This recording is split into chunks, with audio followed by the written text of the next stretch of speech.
So, for those of you who missed it, I am just kind of bringing you up to speed on what the season for nonviolence is all about. It's a period of time that hopefully the world is honoring, maybe America is honoring. It was actually put into place by Mahatma Gandhi's grandson, Arun, along with the Association for Global New Thought, that the period between the anniversary of the death of Mahatma Gandhi on January 30th and of the death of Martin Luther King on April 4th, we honor this season for nonviolence as a way to honor their lives and to carry on their work in whatever way we can. And we've been focusing for our sake here in Unity, up here on the screen, we're looking at how we can live with humanity from a place of peace, respect, and compassion. We may not be out on the front lines every day changing laws, but you can do as much in your consciousness by choosing to live in peace, respect, and compassion with others. And when we think about the season for nonviolence, my brain tends to latch on to the word violence. Do you guys relate to that?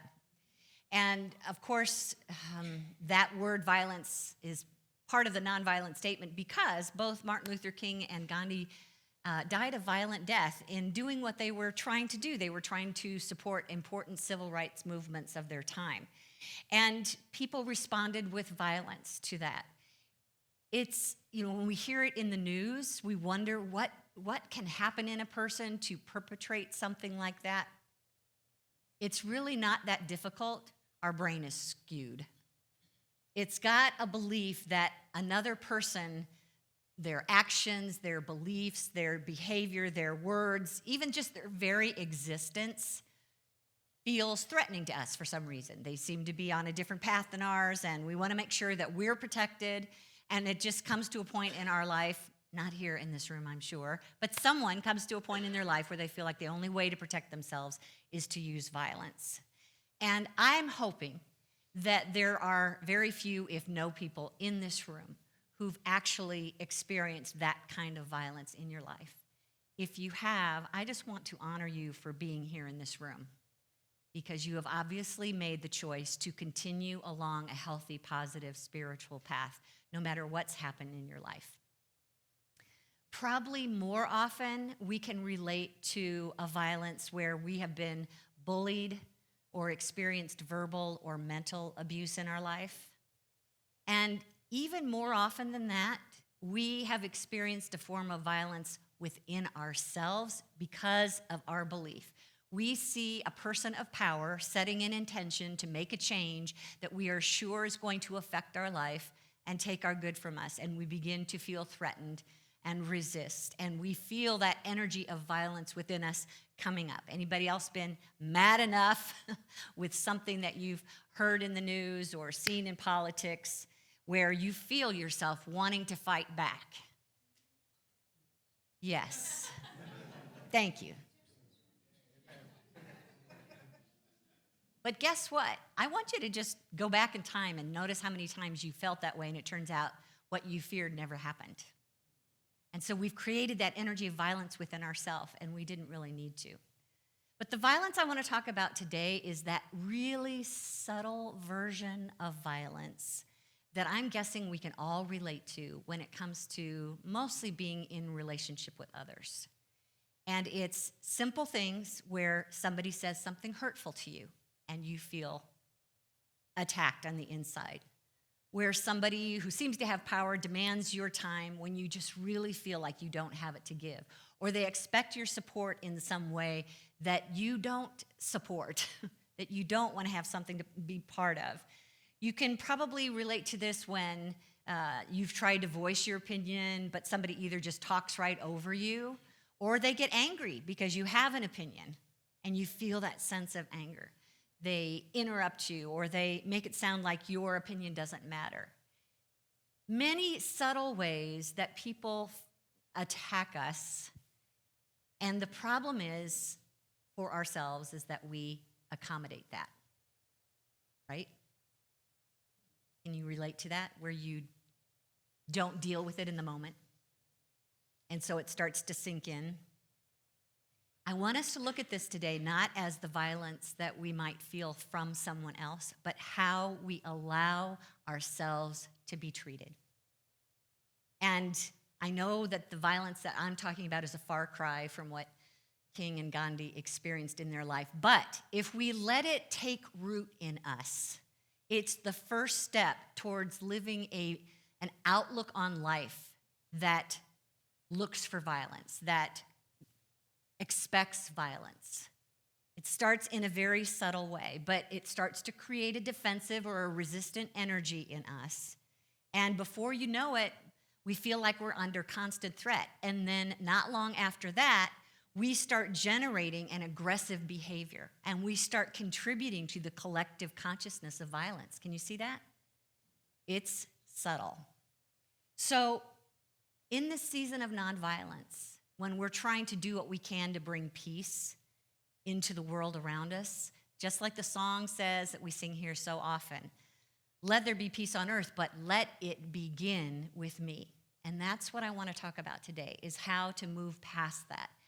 Your peace is your responsibility. No one else can do it for you. And it begins with the topic for today, establishing boundaries. Who's heard that word used in that way, boundaries? Yeah, okay. Who wants to give me an example? Not an example, but a definition of boundaries. What would you say that means when we talk about establishing boundaries? A point that you don't go beyond, okay? What else? Limits. The way I want to be treated. Protecting myself.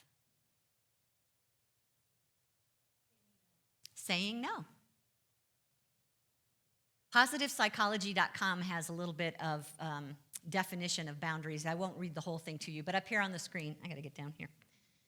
A boundary is a limit or space between you and the other person, a clear place where you begin and the other person ends. The purpose of setting a healthy boundary is, of course, to protect and take good care of you. Healthy boundaries are a crucial component of self-care. That's because in work or in our personal relationships, poor boundaries lead to resentment, anger, and burnout. Anybody relate to that? Yeah.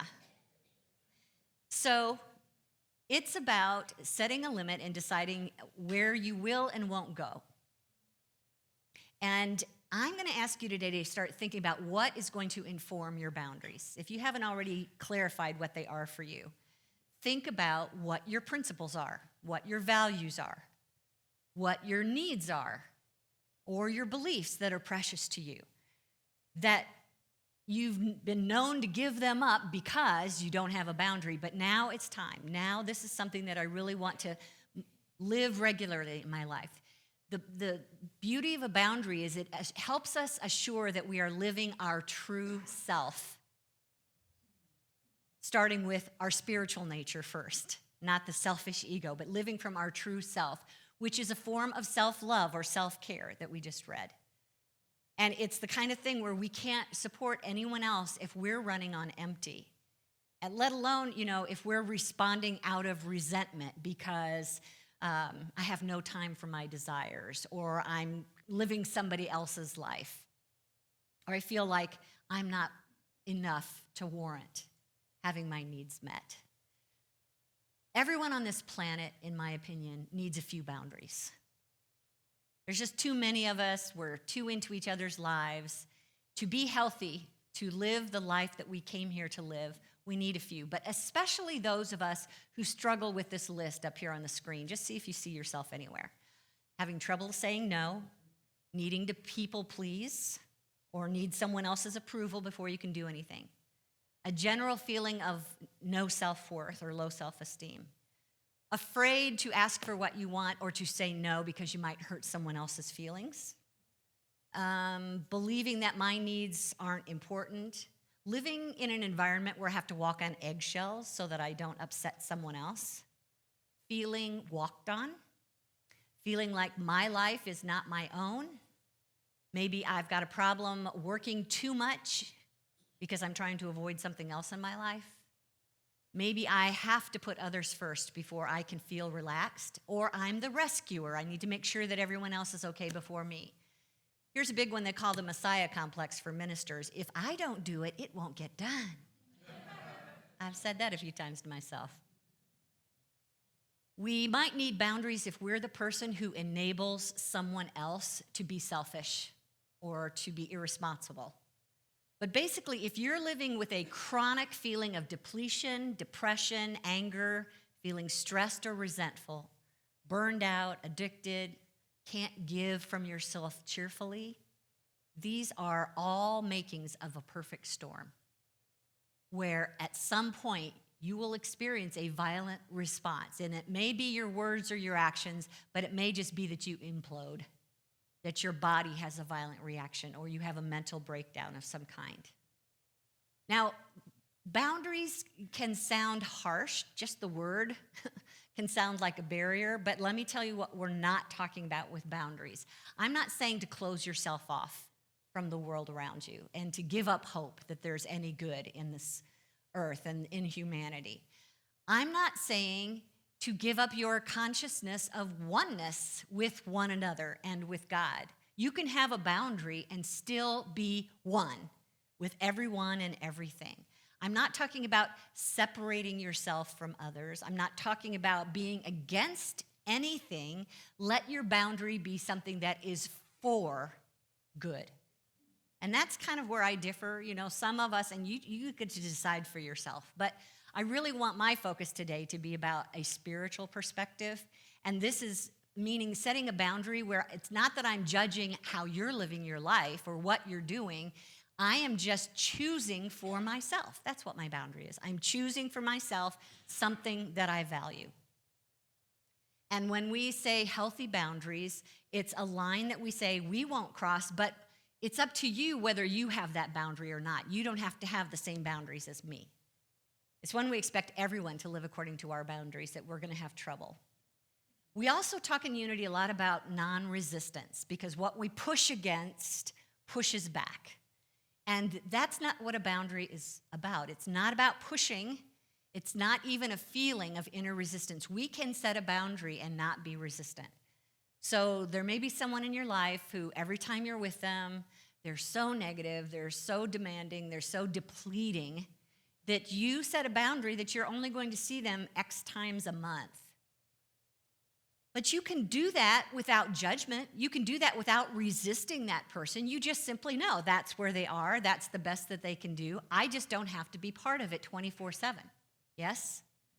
So we're talking about setting boundaries where we're choosing our good. We're choosing for freedom, that which lifts us up, not pushing against the pain. Our boundaries are going to benefit us. And it's not going to be because we're going to put someone else in jail. It's going to start training our ego to be focused on what is really important in our life and teach it to honor our true self, to be our true self and not live someone else's life. Oftentimes, that's when we need boundaries, is when we're giving our life away to someone else. Our boundaries are helping us remember who our true source of good is. Set the kind of boundary that says, I can say no to that and not be depleted. I can say no to that and not be deprived because my only source is God, and that goodness is always available to me. I can say no to someone else without depriving them because I am not their source. Their good can come from infinite channels of spirit, so I don't have to be held responsible of being their only source of good, especially when it's depleting me. And as we start to set these kind of boundaries where we are self-aware and choosing for good, that which lifts us up, you start to feel more confident in your life, more peaceful, and then you can be that presence for other people. What you demonstrate starts to seep out to the world around you through your compassion. You know, when we think of Jesus as the person who was a full expression of the Christ in his life, you may think he was so good and so kind and so giving that he didn't have any boundaries. I'm telling you, this man had lots of boundaries. And I'm just going to share a few with you this morning. From the book of Luke, chapter 5. The news about him spread all the more so that the crowds of people came to hear him and to be healed of their sicknesses.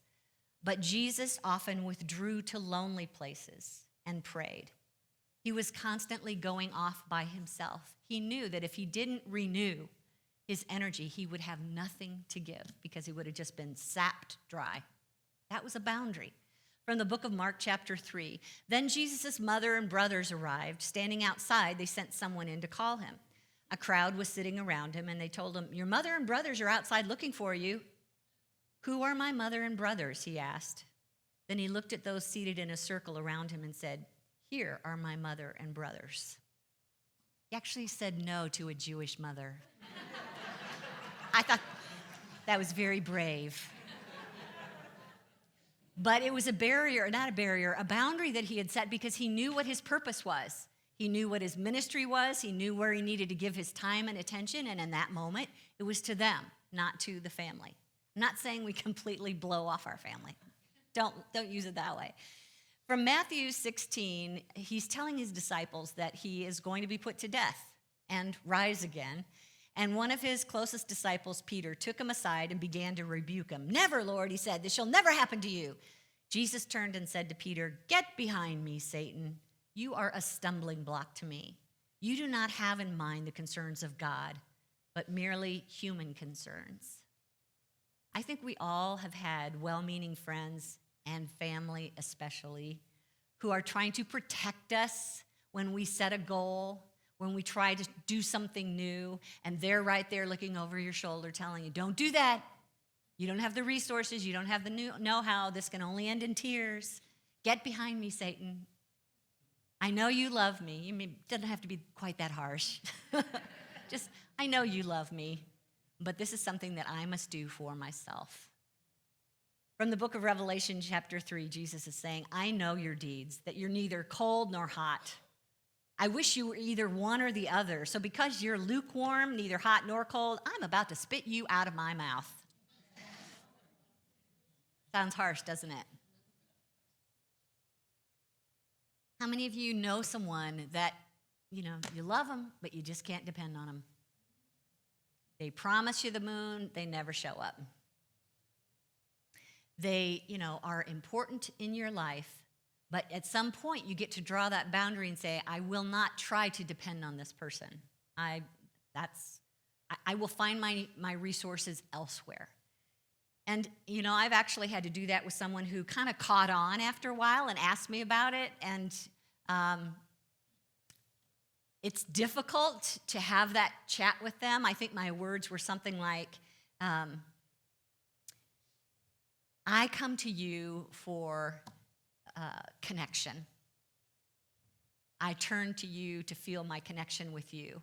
But I'm going to use someone else for X, Y, and Z." You don't have to give them a lot of information, but you can do it with love. Yes? It's difficult to set boundaries with people if you're concerned that they're going to get their feelings hurt, but you've got a choice here.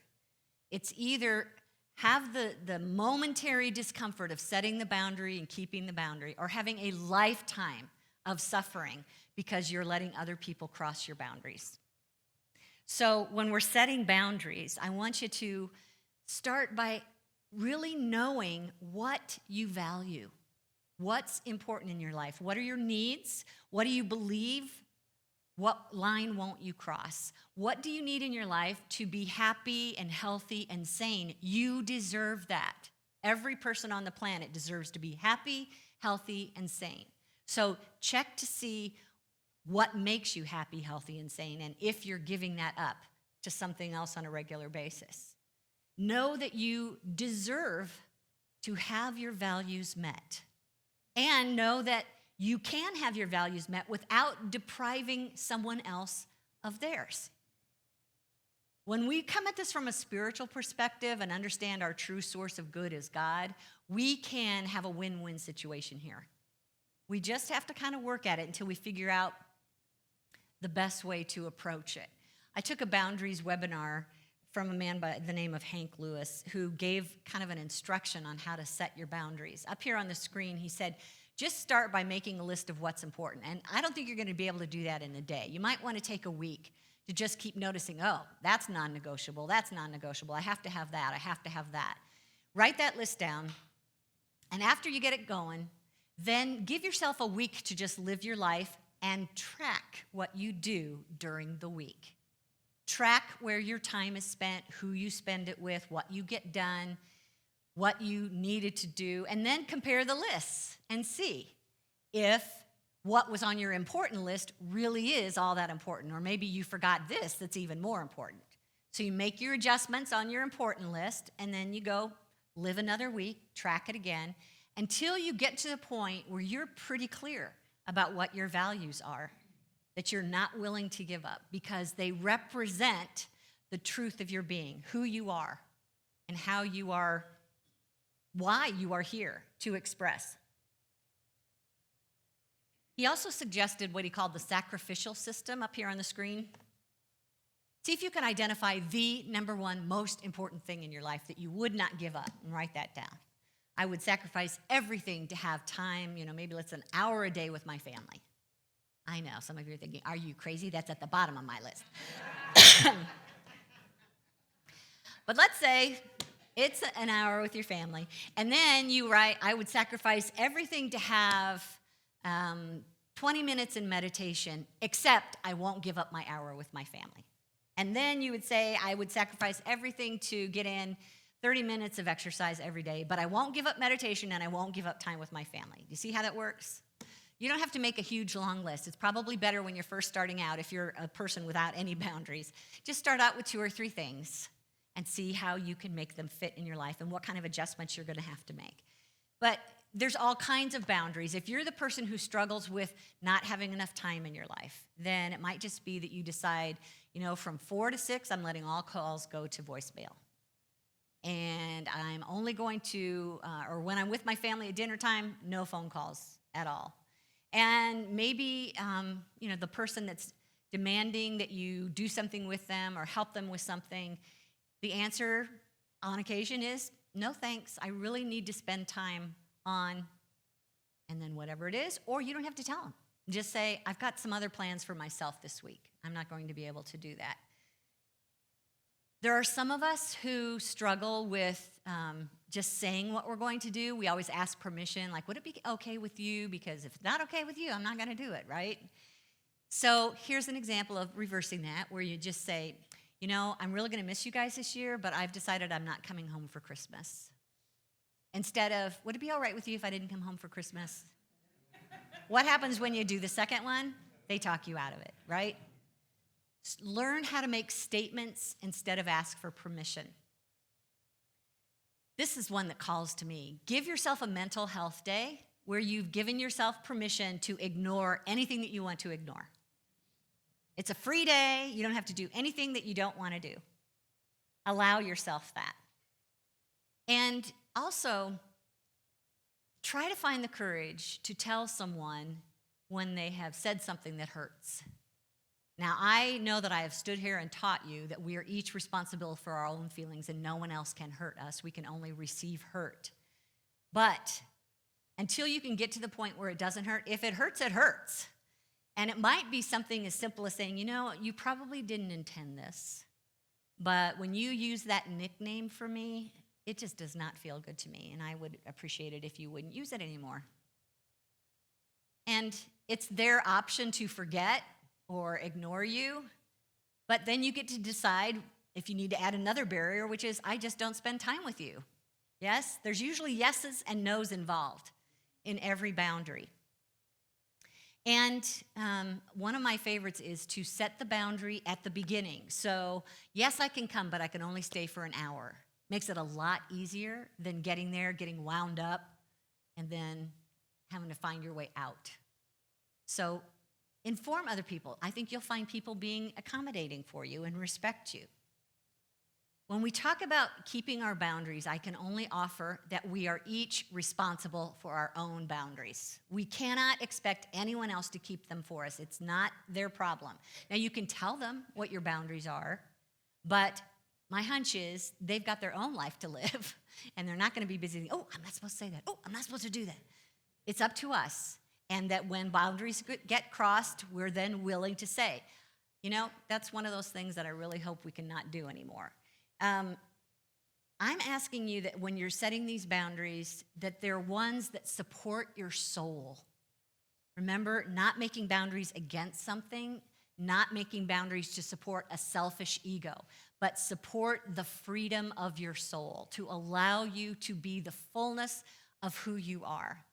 We're talking about creating a freedom that also comes with more compassion from yourself for others, more respect for other people, because you're in this settled place where you know that you are getting what you need. And when you make these boundaries, you're basically saying to the universe, my life is valuable. And when the universe hears that, it proves to you that your life is valuable. My life is valuable. Will you say that with me? My life is valuable. I'm as worthy as everyone else. Together? I'm as worthy as everyone else. I'm here to live my life to the fullest. Together? I'm here to live my life to the fullest. And when we do that, and that's the motivation behind our boundaries, we have a universe, an entire infinite universe of love behind us to help support that into being, into expressing yourself. So if we're going to be a catalyst for peace on earth, the first step is creating peace in ourselves. And once we learn how to do this by establishing what's important to us and deciding what we won't give up, making it be about living from our true self and not our selfish self, then you get to that place of peace and confidence and compassion where you can be that in the world around you. And people will feel that. Little by little, your circle will start to feel a sense of peace. And we will be contributing to the collective consciousness of peace.